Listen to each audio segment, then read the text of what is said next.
The Democrat Party learned that if it spoke the language of the civil rights and poverty relief and welfare and housing assistance and food assistance and healthcare, and government jobs and public programs and redistribution, it could secure Black political loyalty for generations. And the message was basically this: Republicans are racist. You heard them how they talk about conservatives. They don't care about you.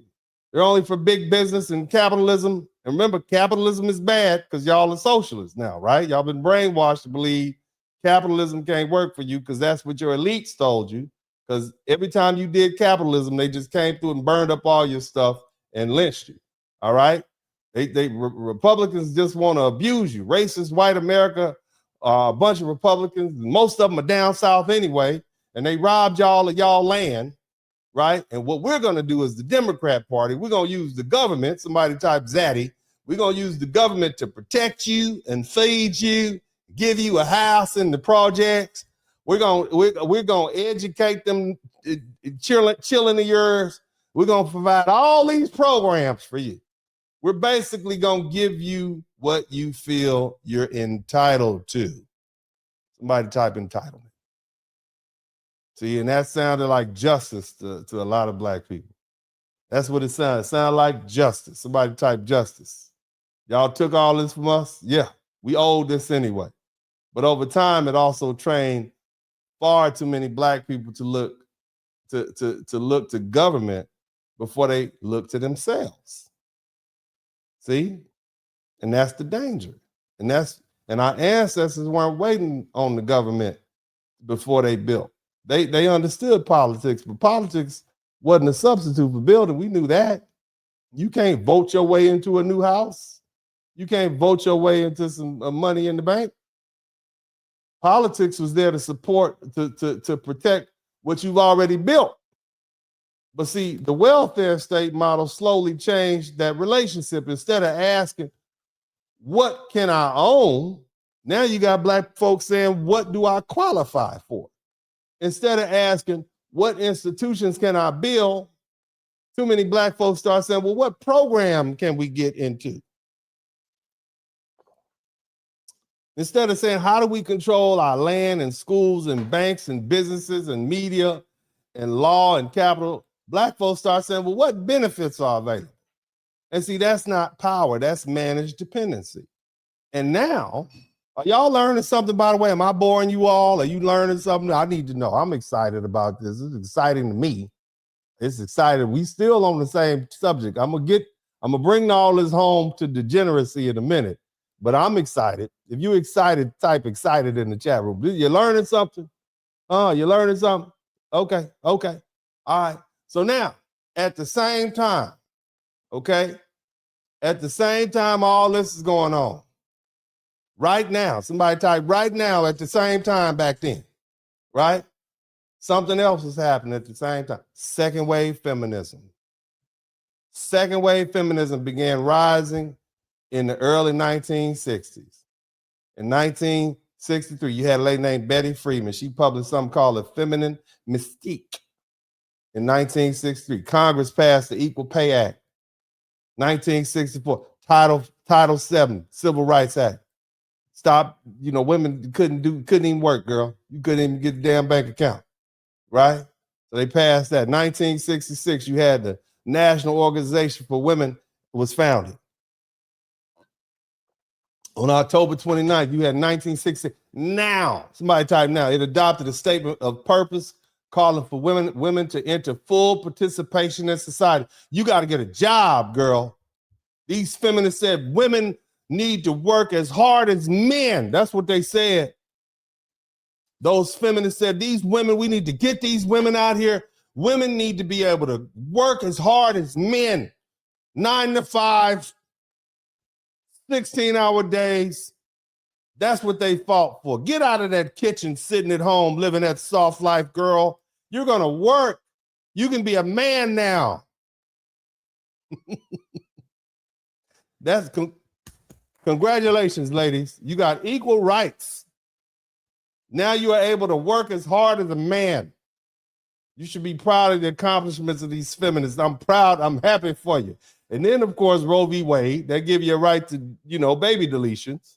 Okay, so now they can't hold you back with a baby. You got to get on out there and work as hard as a man. Okay, I want you ladies to work as hard as I want you to get all the plumbing jobs available. Okay, I don't, not the good ones. I want you to be down up under the sewer where the rats are and the roaches are. Now you can do that because of feminism. Shout out to feminism. Feminism gets a hand clap. Shout out to feminism. That's right. That is right. But anyway, so during the same general period when the welfare state is expanding, you got this feminist ideology was also expanding. And now here's where black people have to be honest. White women were rebelling against a system where white men actually held power over them. And it was just rich white men. They controlled the government, corporations, courts, universities, banks, unions, the police, political parties. So when white women talked about a patriarchy, they were talking about the system that white men actually had the reins over in America. Black men didn't have anything to do with that. That wasn't us. We're not white men. Black men didn't have control of America. Y'all might have gotten a few fights in front of your grandma's house about, but that was it. Y'all been kicking each other butt for a long time. But black men didn't control banks and courts and Congress and corporate America or university. We couldn't be in charge of where you live or where you went to school. That's that we didn't run the federal government. Hell, black men were being excluded and hunted and underpaid and incarcerated and politically neutralized ourselves. So when a lot of black women imported these same feminist language that white men were using against white men and male power, I guess, and they turned it on black men, and it created a dangerous confusion. Somebody type, hold on a minute, in the chat room. It allowed a lot of black women to treat black men as though black men were the local version of white male patriarchy, even though black men had never held the reins of power in this country. And the shift and that rift was exploited.